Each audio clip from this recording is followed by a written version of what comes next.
आज मैं आपको पढ़ाऊँगी चैप्टर नंबर 7 जो आईसीएसई बोर्ड का होता है एंड डिजीज़ एंड हाइजीन जो चैप्टर का नेम है। इस चैप्टर में जो टॉपिक कवर्ड हैं वो हैं types of diseases, communicable diseases, modes of transmission of diseases, ways to prevent communicable diseases, non-communicable diseases, and hygiene. So the first topic of this chapter is health. So let's read what is health. Normally a person is said to be healthy if he or she is not suffering from any disease.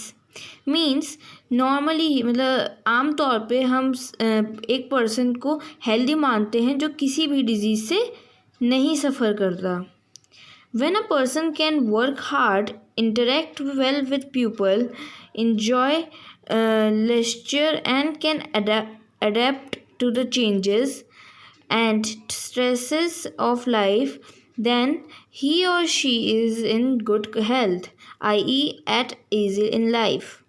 Means अगर कोई person बहुत ज़्यादा काम करता है और लोगों से अच्छे से इंटरेक्ट करता है, बातचीत कर सकता है और इन्जॉय करता है और जो उसके आसपास चेंजेस हो रहे हैं सराउंडिंग में वो उसमें अडेप्ट हो जाता है, तो वो जो पर्सन है वो हेल्दी है.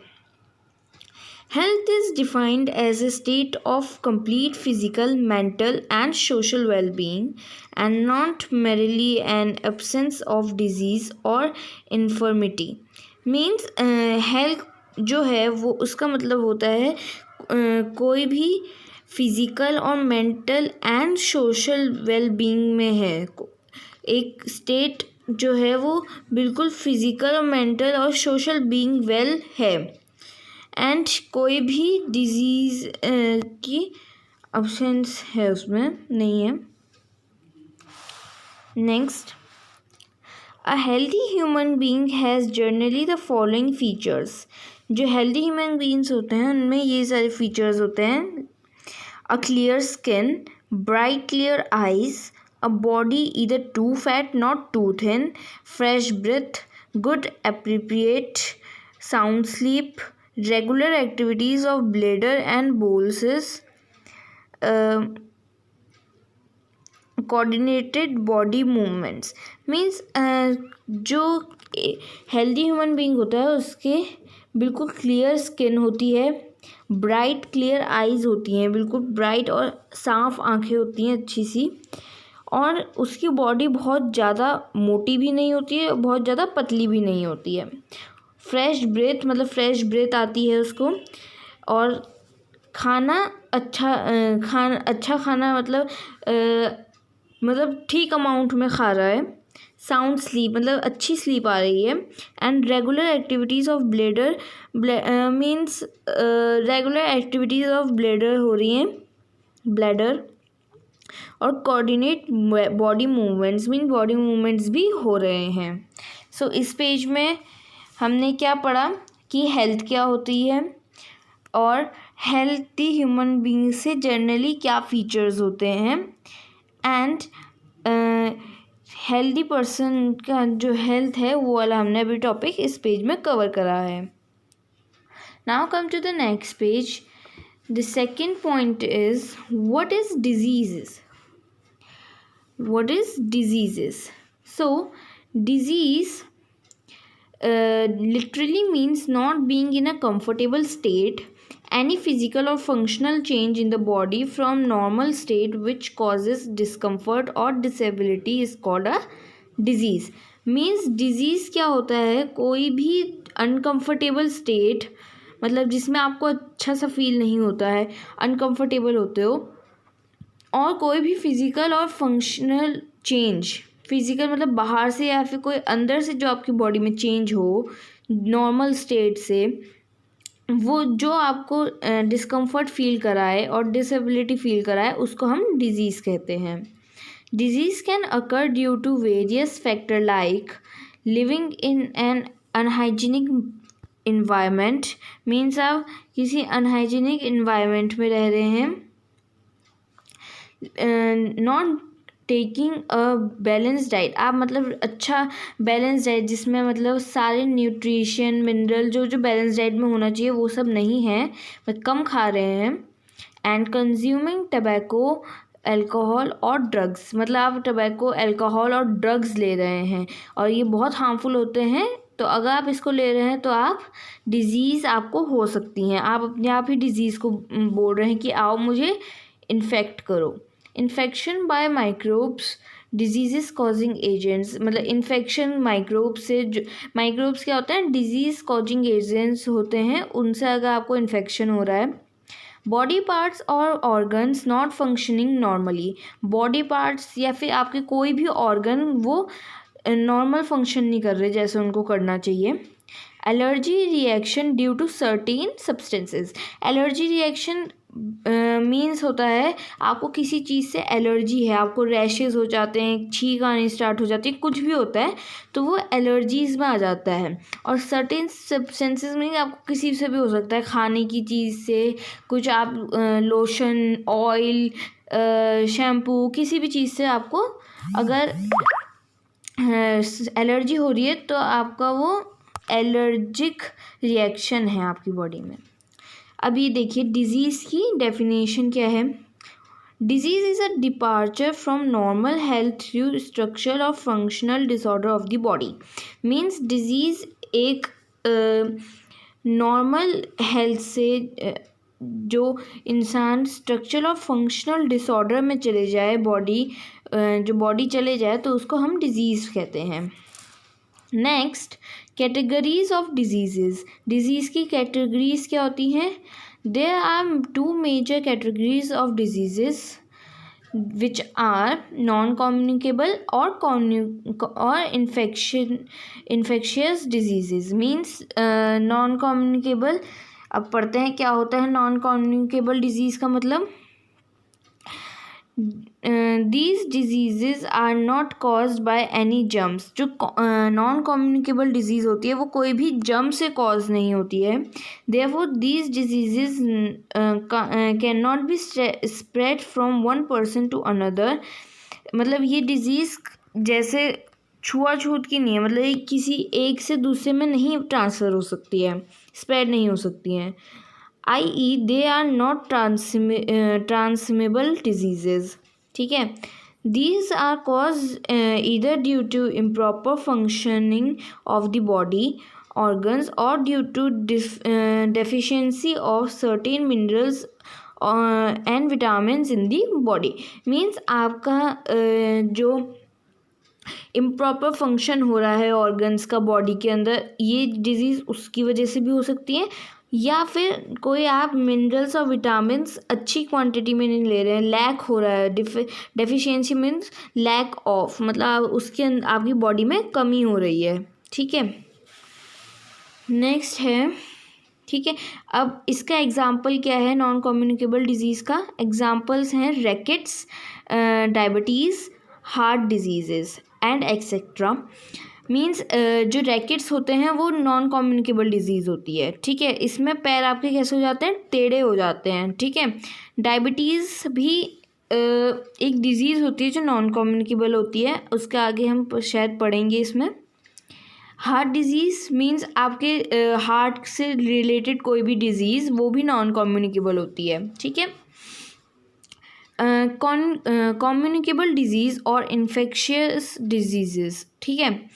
These diseases can easily spread from an infected person to a healthy person through disease causing germs called pathogens.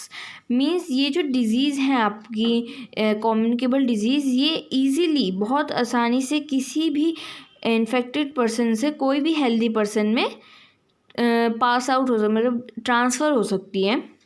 और किस चीज़ से ट्रांसफ़र होती हैं, ये एक जर्म्स होते हैं जिनको हम बोलते हैं पाइथोजेंस. ये डिज़ीज़ कॉजिंग जर्म्स होते हैं, इनका नाम होता है पाइथोजेंस.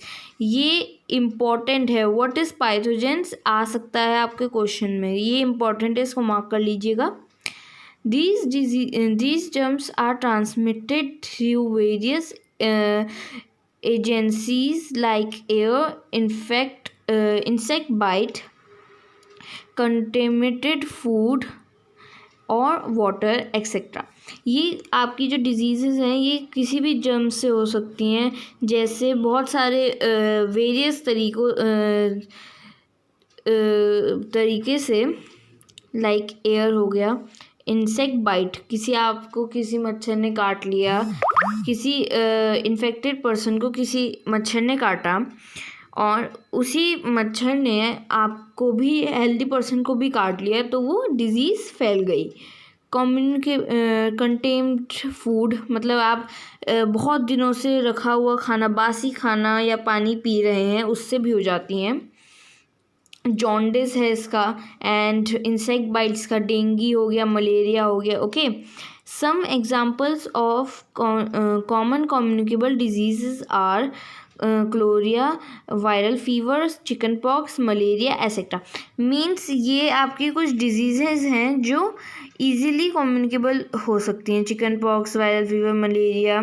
ठीक है, now come to types of non-communicable disease or infectious diseases. Okay, a simplified classification of non-infectious diseases with some common examples is given below. सबसे पहले क्या है, मेटाबॉलिक। ठीक है, डायबिटीज़, किडनी स्टोन्स। ओके, इसका एग्जाम्पल है ये। जेनेटिक मीन्स क्या होता है, मतलब आपको ये जो बीमारी है, ठीक है, इसका एग्जाम्पल है हाइमोफीलिया एंड थैलेसीमिया। ठीक है, थैलेसीमिया। ये जेनेटिक जो होती हैं, ये होती हैं कि मतलब अगर आपको है तो ये आपको आपके पेरेंट्स से आई है, फादर या फिर मदर में से आई है। अगर उनमें से नहीं आई तो आपकी मतलब पहले की जनरेशन में से आई है आपको ये, जैसे फादर मदर में से आपको ये बीमारी आई है, दोनों में से किसी से एक ये आपको जेनेटिक डिजीज़ कहते हैं, ये आपको आई है। Allergies, hay fever and asthma. Allergies हैं ये हे फीवर और अस्थमा।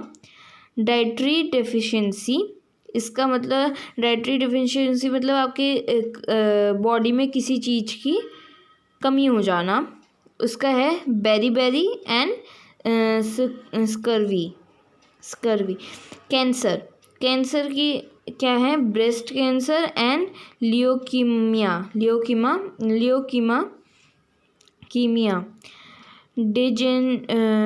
डेजिनेटिव, ठीक है, इसका है कैटारेक्ट एंड अर्थरीटिक्स। ठीक है, फिजिकल एंड केमिकल एजेंट्स क्या होते हैं, मतलब आपके पढ़ते हैं dust, sunlight, radiation and poison. मतलब ये आपके डस्ट, जिससे आपको डिजीज़ हो सकती हैं बहुत सारी। ठीक है, पॉइजन भी गलत होता है। मेंटल इलनेस मतलब आपकी मतलब दिमाग की, मतलब मेंटली आप इल हो, मेंटली आप स्टेबल नहीं हो। ठीक है, तो वो डिप्रेशन की वजह से होता है। मतलब आपकी लाइफ में नेगेटिविटी आती है डिप्रेशन में, सो डिप्रेशन तो बहुत ख़राब होता है। Dietary deficiency diseases. ठीक है, सो क्लास हम यहाँ से अगली क्लास में पढ़ेंगे। ये हमने आज जो पढ़ा वो था, ये 2 पेज पढ़े, इसमें हमने क्या क्या पढ़ा एक बार रिवीजन कर लेते हैं जल्दी। इस वाले में हमने पढ़ा हेल्थ। फर्स्ट हमारा क्या था, हेल्थ। व्हाट इज़ हेल्थ होता है, इसका हमने क्या पढ़ा, इसकी डेफिनेशन पढ़ी। Health is defined as a state of complete physical, mental and social wellbeing and non merely an absence of disease और इन्फर्मिटी। ठीक है, और हमने क्या पढ़ा, हेल्दी ह्यूमन बीइंग्स में जनरली क्या फीचर्स होते हैं, पढ़ते हैं एक और बार। A clear skin, bright clear eyes, body neither too fat not too thin, fresh breath, good appetite, sound sleep, regular activities of bladder and balls, coordinated body movement. Okay, इस page में हमने ये पढ़ा। देन हमने next page में पढ़ा what is a disease. Disease क्या होती है? Disease literally means not being in a comfortable state of any physical और functional change in the body from an normal state which causes discomfort और disability is called a disease. Disease कैसे किस कारण से occur होती है? Living in an unhygienic environment, not taking a balance diet, consuming tobacco, alcohol और drugs, infection by microbes, body parts और organs not functioning normally, allergy reaction due to certain substances. Then हमने ये main पढ़ा, ये है what disease की definition. Disease is a departure from normal health through structural or functional disorder of the body। फिर हमने पढ़ा कैटेगरीज ऑफ डिजीज़। डिजीज़ की क्या क्या कैटेगरी होती है? Non communicable and communicable disease. इनके अंदर हम क्या क्या था वो हमने पढ़ा है, आप रिवीजन कर लीजिएगा।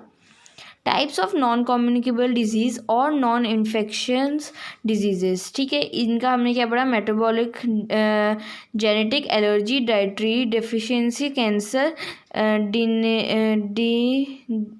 Degenerative and physical and chemical agents, mental illness. तो हमने यहाँ तक अभी तक पढ़ लिया है। ये जो पार्ट है हम नेक्स्ट क्लास से स्टार्ट करेंगे। सो अगर आपको इसमें कोई भी क्वेरी हो प्लीज़ कमेंट में बताइएगा। So thanks class, bye.